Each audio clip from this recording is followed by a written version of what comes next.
I bought a house for my dad and trusted my brother with the paperwork. Later, when I asked if he liked his new house and my dad looked at me like I was tripping, I knew someone's gonna go to prison. I'm 32, the eldest, the one who always lands on his feet. I'm an actor. Commercials, small parts on streaming shows, a couple of indie films that paid me in craft services and exposure. I know which side is my good side. How to cry on cue and how to smile at casting directors who say you're great, but we're going in another direction. At home, my role is simpler. Fix her son. I book flights. I translate medical bills. I show up with takeout when the month runs long. Dad calls me kiddo even though I'm over 30. Mom says I act like a saint and laughs at her own joke. My younger brother Liam handles details. He's the spreadsheet guy, the one who loves a binder and a lanyard. He calls himself a real estate person, which is generous for someone who has never closed a deal without my money on the table. The night it blew up was Dad's retirement party. Paper lanterns, disposable cameras, a banner across the VFW stage. Thank you, Frank. Dad hugged everyone till their ribs squeaked. I brought a framed photo of him at 20 grinning in a hard hat and I couldn't stop smiling. During his speech, I raised my hand like I was 12. Do you like the house I bought you? I said. He blinked. What house? The room hiccuped. Conversation stalled. The DJ pretended to fix something on his board. I turned to Liam. He froze. His jaw clenched a fraction. Mom looked at the cake like it might answer for her. What house? Dad repeated. Softer this time, like the words might bruise. I stood up, my chair legs screeching across the floor. Show me the deed, I said to Liam. Now he tried to joke. Evan, not here. Here, I said, because this is where Dad is. Because this is where the truth is supposed to live. Aunt Naren sucked in a breath. Uncle Joe muttered, Jesus. The DJ cut the music entirely. Even the ice in the punch bowl sounded loud. Liam's face did a thing I'd seen in auditions. A flicker, a switch, a choice. He smiled. Sit down, man. You're making a scene. I looked at Dad. His hands were shaking, but his eyes were clear. Son, and that was the trigger. A single word that felt like a key turning in a lock I'd been ignoring. The party didn't matter. The banner didn't matter. The disposable cameras didn't matter. I wanted the deed. I wanted the truth that should have come with it. It didn't start at the VFW hall. It started with smaller things. It always does. When Mom's gallbladder went rogue, I booked the surgeon consult and paid the deposit. When the car died, I sent money just to bridge you to payday. When Dad slipped on ice, I took time off a shoot and slept in a plastic chair at the hospital for 2 nights while Liam texted, keep me posted from 2 towns over. Evan's good at this stuff. Mom would say he reads the fine print. Over time, reads the fine print started to mean pays for whatever is written there. When my acting finally paid more than rent and ramen 2 network commercials back-to-back, plus a recurring paramedic on a procedural, I called Dad and said I want to do something big for you. He laughed. You already did, kiddo. You grew up. No, I said. A house silence, then a wet exhale. Evan, I had the money for a down payment. I had credit. I had the kind of optimism that makes people do reckless kind things. Liam said, let me handle the paperwork. I know the county clerk, less hassle. He sent me a checklist with 30 items. He was calm, he was efficient, he was my brother. We looked at small places near their neighborhood, a 1-story with a ramp, 2 bedrooms, so my sister's kids when they visit wouldn't sleep on the floor. Dad walked through each one like a pilgrim. No stairs, he'd say, like a prayer. Mom ran her palm across countertops and whispered, Imagine Thanksgiving. We chose a tan ranch with a pear tree in the yard. The seller was moving to Florida and wanted a quick close. I wired the down payment. I paid the inspection. I ordered a couch that didn't sag in the middle like a tired saint. Liam met me at a coffee shop with manila folders and a pen he loved too much. We're moving fast, he said. Seller wants to close by Friday. He slid paper across the table. Sign here and initial there. I signed. He took a photo of me holding the key for our family group chat. Mom texted heart emojis. Dad wrote, can't believe it. Then, you sure we can afford this? I said, yes, I've got it. Moving day felt like a movie montage. Friends pizza. A neighbor who insisted we take a box of mismatched mugs. I set Dad's recliner by the window where the light fell soft. I hung a framed photo of my parents on their wedding day in the hallway and made a stupid joke about the 70s. Mom waved me off and cried into a dish towel. 2 weeks later, the water company sent a bill addressed to tenant. Mom laughed and said, weird. It kept happening. Tenant, occupant, current resident. I asked Liam about it. He said, it's normal until the deed records. Bureaucracy is slow. He said it like he was patting my head. The mortgage autopay came out of an account I'd set up with him. He was co-manager, because that seemed easier than answering emails between auditions. He sent me monthly summaries with cheerful subject lines. All good, I skimmed. I trusted. I went back to set and practice saying, "We've got a 10 to 54 over on third." Without sounding like a robot, then little weirdnesses piled up. A letter from a bank I didn't recognize with Dad's name and a 7-figure pre-approval number. Mom mentioned a man had knocked asking if the owner was available, and when she said it was her house, he laughed politely and said, "I mean the owner." I asked Liam again. Deed should have posted by now. Clerk's behind. He said flip of the switch soon. I looked online. I found nothing under Dad's name. I found a parcel number attached to an LLC I didn't know. Merrill Lane Holdings. I asked Liam. He said, "That's just a holding entity. Standard stuff, liability protection. You want Dad sued if the mailman trips." Julia, my girlfriend, then my wife, now stared at the screen and said, "Why does the mailing address for that LLC go to a UPS store with mailbox number 214? Ask Liam." I said she did. He replied, "It's fine. I wanted it to be fine. I wanted my brother to be the man I handed papers to in coffee shops. He'd always been the kid who lined up his crayons. He was the one who knew how to open a 529 plan and why we needed a living will. I played dying soldiers. He handled living forms. We fit. 3 months and Dad's old truck needed repairs. I said, use the emergency fund on the house account. Liam said, we can't cash flow. I blinked. I've been funding it. Just timing. He said a wire is delayed. My stomach went cold. Julia said call the county, asked for the deed status. I did. The woman on the phone was kind. What's your name, Evan? What's the property address? I told her. I'm not seeing a deed recorded to a private individual. She said it's held by an LLC. She read me the name. It matched the mailbox. Who's the authorized signer? I asked. She read a name. It wasn't Dad's. It wasn't mine. Liam Porter, she said. I hung up and sat on the floor of my apartment, the cheap rug pressing a grid into my palms. I called Liam. Why is the deed in your company's name? He laughed. Oh my God, chill. It's for taxes. We'll assign it to Dad. There's a sequence. When I asked after the Rafi, he said, we get a better rate that way. You want to save money, right, Rafi? The word clanged. You refinanced the house I bought without my permission. It's my permission, he said, suddenly sharp. I'm the manager. This is how deals work. You're not a deal, I said. You're my brother. He softened instantly like he'd flipped a switch I didn't know he had. Eve, I'm optimizing. You're busy. Let me carry this. Dad will never have to worry. And I wanted to believe him so badly it ached. I said, okay, but I want the deed in Dad's name by the end of the summer. Done, he said. Summer ended. The deed didn't change. The mailbox number did. The summary stopped. The house got a second owner inquiry letter. I circled the date on my wall calendar. Dad's retirement party was in 2 weeks. I told Julia I'll ask him then. If the deed is in his name, we'll celebrate.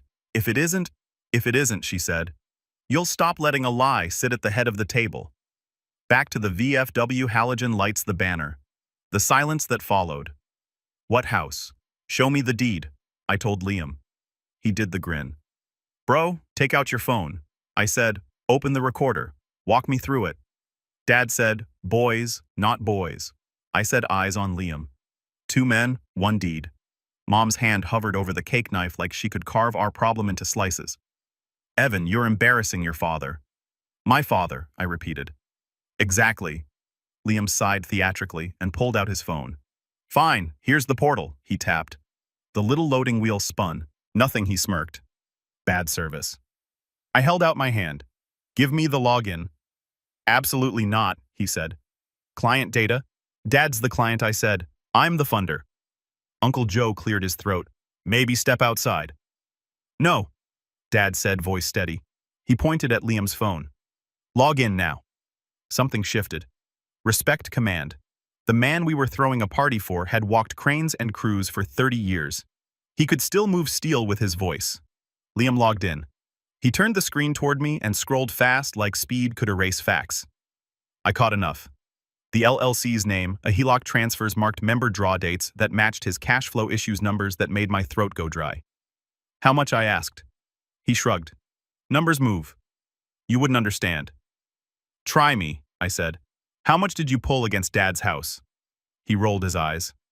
Our house. Dad's house, I said. Answer the question, Mom whispered. Liam, like she already knew the answer and hated all of us for getting there. He snapped. Okay, 200, give or take. Who? The room made a sound, not a gasp, a groan like something old giving way. 200,000, I said. For investments, he said quickly. Short-term high yield. We're up, actually. Julie A. stepped closer. Then pay it back. Assign the deed and apologize. He scoffed. Who are you again?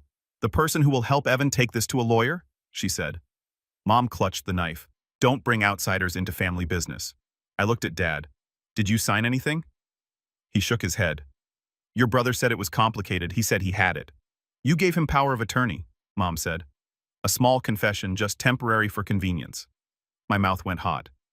You gave him POA without telling me. You were busy. She said, you're always busy. Dad put both hands flat on the table. His knuckles were scraped like they always were. Liam, he said, fix this. I am fixing it, Liam shot back. But I can't if he thumb at me, throws a tantrum in the middle of my timeline. I pulled a small stack of paper from my jacket. Screenshots printed bank wires, emails the parcel page with the mailbox address. I laid them beside the cake like another dessert. No more timelines, I said. Deed now, or I call the bank and the county and whoever else picks up when I say the word fraud. He laughed a short, mean sound. You won't. I took out my phone and dialed on speaker. The bank's fraud line rang. A woman answered. How can I help? Liam reached for the phone. Evan? I stepped back. Hi, I said. I'm calling to report suspected abuse of a power of attorney and possible fraud on a HELOC tied to an LLC owning my parents' residence. The room held its breath. The woman asked for details. I gave them. Liam swore under his breath. Mom started to cry. Dad sat down hard like a man who had set down something heavy. When I hung up, I looked at my brother. This is the clean version, I said. The one where we fix it before handcuffs. He stared at me like he'd never seen me. You'd ruin me, he whispered. You did that, I said. I'm just turning on the lights. The DJ, bless him, quietly started a slow song like a towel over a broken glass. People pretended to dance. Aunt Naren hugged Mom. Uncle Joe steered Dad toward a chair. I put my hand on Dad's shoulder. I'll fix it, I said, and for once it didn't feel like a trap. It felt like a job with steps and an end. Liam walked out. He didn't look back. The party limped on. We sang anyway. Dad cut the cake with hands that didn't shake. When he fed Mom a bite, she smiled through tears. Happy retirement, I said into his ear. Happy truth, he said back. Monday, 9 a.m. I was at a lawyer's office that smelled like paper and strong coffee. Julia sat beside me, legal pad ready. The attorney listened, didn't blink, and said, we start with 3 things. Revoke the POA, freeze the HELOC record, a notice of interest to stop title funny business. He said funny business, like a surgeon saying tumor. We drove straight to the notary. Dad signed the revocation with a jaw like a set screw. Mom signed 2 cheeks blotchy. The bank put a hold on the line after 10 minutes of me and the attorney tag-teaming on the phone. The county clerk stamped our notice with a thack that still echoes in my head when I try to sleep. Liam called 13 times that day. I let them ring. He texted, you're overreacting, then you're killing a good deal, then you're dead to me. I told the lawyer. He said, save everything. A forensic accountant, another phrase I learned that week, followed the money like a hound. The investments were crypto gambles, a speculative restaurant, and a coaching program that promised passive income for people who like to say mindset a lot. High yield, he'd said. High fantasy. We filed a civil action breach of fiduciary duty conversion fraud. I signed my name on paper that felt heavy. Mom asked if we could handle it quietly. The lawyer said, we are. Family opinions arrived like junk mail. Aunt Naren, blood is blood. Blood is... Uncle Joe, make him make it right. A cousin I barely know. Bro, that's brutal. My sister texted, you always wanted a spotlight. Congrats. Dad didn't say much. He came with me to meetings. He sat straight in chairs too small for him. He looked at the ledger like it was a map. He couldn't read. After we left the accountant's office, he said, I taught you to share. I didn't teach you to be stupid. Then he put his hand on my neck like when I was 10 and missed a grounder. You're not stupid, he added quickly. You're good. Mom cycled through stages like a slideshow. Denial. It's a misunderstanding. Bargaining. Can't we just put it back? Anger. How dare you sue your brother? And then a quiet that made me nervous. She touched the pear tree in the yard and said I wanted us all to sit under it. I said, we still can. She said, maybe not all. Meanwhile, Rent and Life didn't pause for drama. I still auditioned. I still sat under fluorescent lights while a room of strangers watched me eat fake cereal, and same in 4 different moods. I booked a guest spot as distracted barista. I learned the lines between bank calls. Oat milk fraud affidavit, extra shot, freeze the account. It felt absurd and normal at once. Liam finally responded through a lawyer who used phrases like vigorous defense.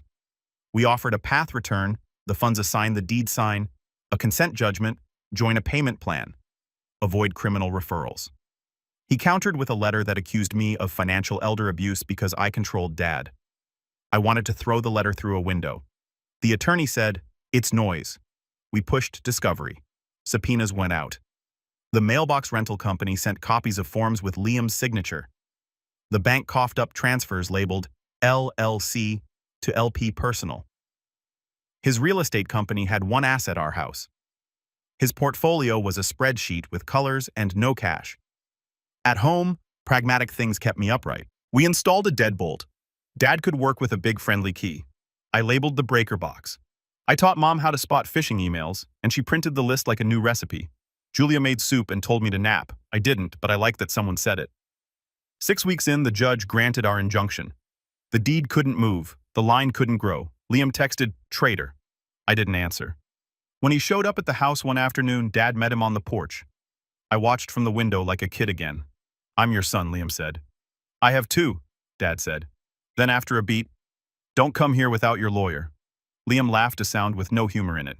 He looked at the pear tree, at the couch, through the window, at the house that should have been simple. "You'll regret this," he said. Dad's voice was gentle and terrible. "I already do." That night, I sat on the floor beside the couch I'd picked, and Julia sat with me. "I feel like the bad guy," I said. "You feel like the adult," she said. "It's new." The civil case crawled as cases do. We got a mediator. We spent 4 hours in separate rooms sending offers across a hallway like messages in bottles. Liam wanted me to drop the narrative on social media, even though I hadn't posted a word. I wanted a clean deed and a payment plan with teeth. We left with a tentative agreement. He'd assign the deed, sign a confession of judgment for the HELOC balance, and pay over 5 years. If he defaulted, we could enforce without another fight. He signed.